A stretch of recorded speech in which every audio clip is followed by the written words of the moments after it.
9장 터널 밝은 빛.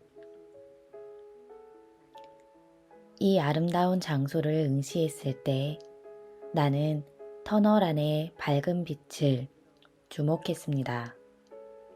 이것은 밝고 부드러운 빛이었지만 너무나 밝아서 그 안에는 그림자가 없었습니다. 잔디처럼 보이는 것이 통로에 있었고 그 통로는 너무나 푸르고 싱싱하고 부드러워 보여서 그것이 투명했다는 인상을 주었습니다. 통로의 가판 자체도 마치 투명한 것처럼 밝았습니다. 그 빛이 매우 밝았음에도 불구하고 그것이 내 눈을 멀게 하지는 않았습니다. 그 터널 속에서 사람들처럼 보이는 것이 걸어가는 것을 보았을 때 나는 놀라서 쳐다보았습니다. 나는 안내하는 천사에게 물었습니다. 이 사람들은 뭐죠? 그가 대답했습니다. 그들은 집으로 가고 있는 성도들이다. 성경은 모든 신자들을 성도들이라고 부릅니다. 사도행전 9장 32절부터 41절. 그때 나는 내가 어디에 있는지를 깨달았습니다. 지구에서 하나님께 속한 모든 사람들이 죽을 때 셋째 하늘로 가기 위해 통과해야 하는 그 장소로 천사들이 나를 데려간 것이었습니다. 이것은 집으로 가는 길이었는데 다른 말로 하면 천국으로 가는 고속도로였습니다. 악령들은 못 들어온다. 나이도 없고 성별도 없고 인종도 없다. 수호천사들. 나는 악령들이 절대 그 터널 안으로 들어오지 못했고 사탄이 그 터널 안에서 전혀 권세가 없다는 것을 발견했습니다. 할렐루야. 성도들이 집으로 가는 것을 지켜보면서 나는 어떤 놀라운 것들을 관찰했습니다. 나는 터널 밖에 있었지만 보이지 않는 보호막을 통해서 분명히 볼 수 있었습니다. 각각의 성도가 개인이라는 것은 알 수 있었지만 나이는 전혀 감지할 수 없었습니다. 성도들은 나이가 없습니다. 그 다음에 나는 성별도 감지할 수 없다는 것을 깨달았습니다. 성도들은 성별도 없습니다. 그 다음에 나는 인종도 감지할 수 없었습니다. 성도들은 인종이 없습니다. 이 사실들을 흡수하고 있는 동안 나는 성도들 주변의 다른 존재들에 대해 인식하기 시작했습니다.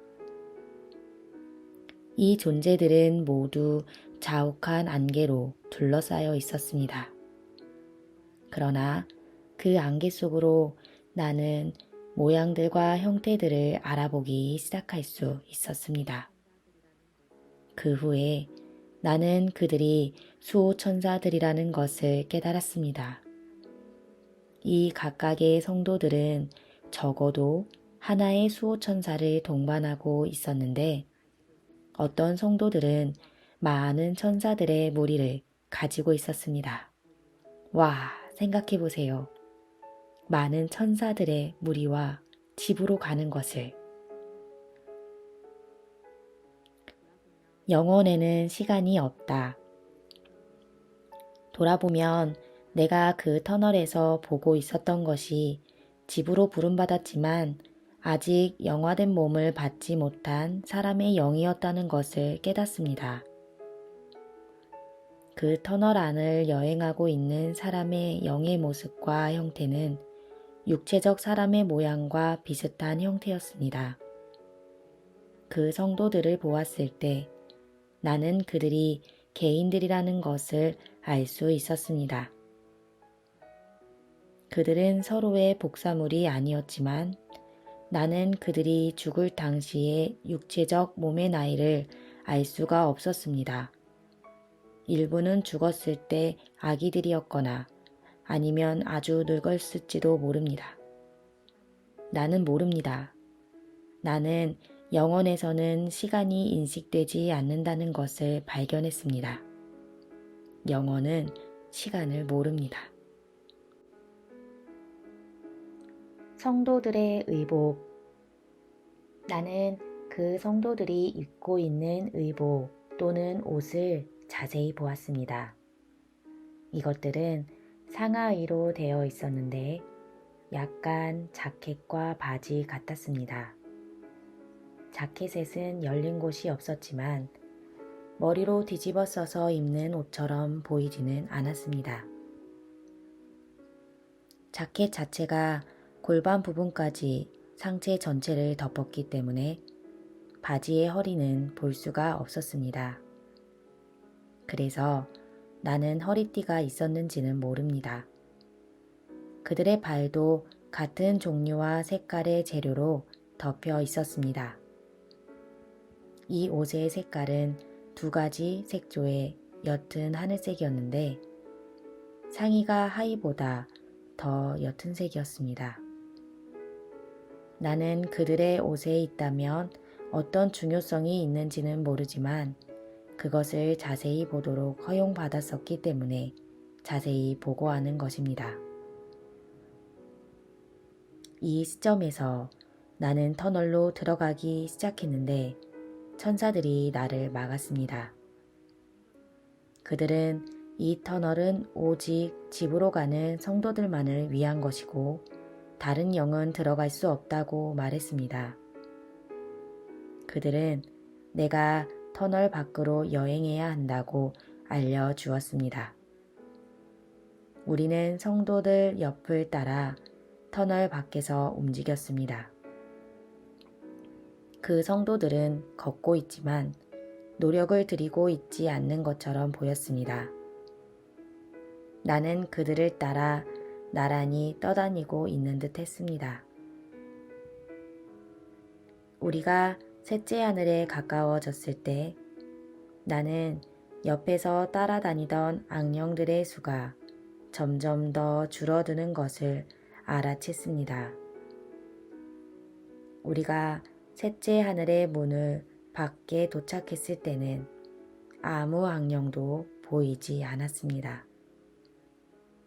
셋째 하늘의 문들이 둘째 하늘로 열렸음에도 불구하고 그 세 개의 악령들은 감히 그 문들이 보이는 곳에 오지 못했습니다.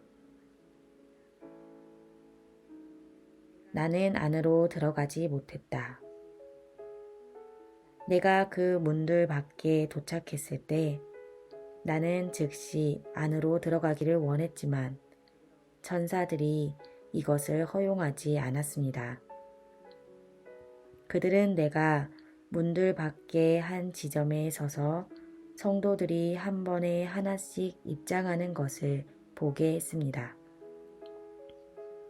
내가 그 문들 밖에 서 있었을 때 많은 일들이 있었고 거기 있는 동안 어떤 커다란 진리들을 배웠습니다. 예를 들면 나는 50명의 성도들이 천국으로 들어가는 것을 보도록 허용되었는데 충격적인 사실을 들었습니다. 이런 사건들은 플라시보라는 제목의 나의 첫 번째 책에서 다루었으므로 여기서는 세부 사항을 이야기하지 않겠습니다. 성도들이 입장한 후에 나는 그 문들 밖에서 하나님께 이야기하도록 허용되었습니다. 그분은 나에 대한 끔찍한 진실을 말씀해 주셨는데 나는 그분이 내 삶에 대해 말씀하셨던 것을 받아들이기가 어려웠습니다. 나는 내가 하나님의 뜻 안에 있었고 내 삶이 하나님을 기쁘시게 했었다고 항상 생각해 왔었습니다. 나는 바울이 진실을 들었을 때 어떻게 느꼈었을지를 알았습니다. 내가 끌려 나왔다가 두 번째로 그분 앞으로 데려가졌을 때 그분은 마지막 시대의 때에 관한 메시지를 나에게 주셨는데 그것은 내 첫 번째 책에서 나누었습니다. 이 두 번째 책의 목적은 사람들로 하여금 악령들과 이 마지막 시대에 늘어난 그들의 활동과 그들을 어떻게 다루어야 할지에 대해 아는 것의 중요성을 인식시키기 위한 것입니다. 보초병. 나는 내가 사탄과 그의 악령들을 영화롭게 하고 있는 것이 아니라 성벽 위에 서서 다가오는 적에 대해 보고하는 보초병의 역할을 하고 있다는 것을 말씀드리고 싶습니다. 나는 여러분에게 경고했습니다. 여러분이 무엇을 하는가는 여러분과 하나님 사이의 문제입니다. 하나님의 자녀들을 집으로 인도하는 아름다운 터널의 고속도로.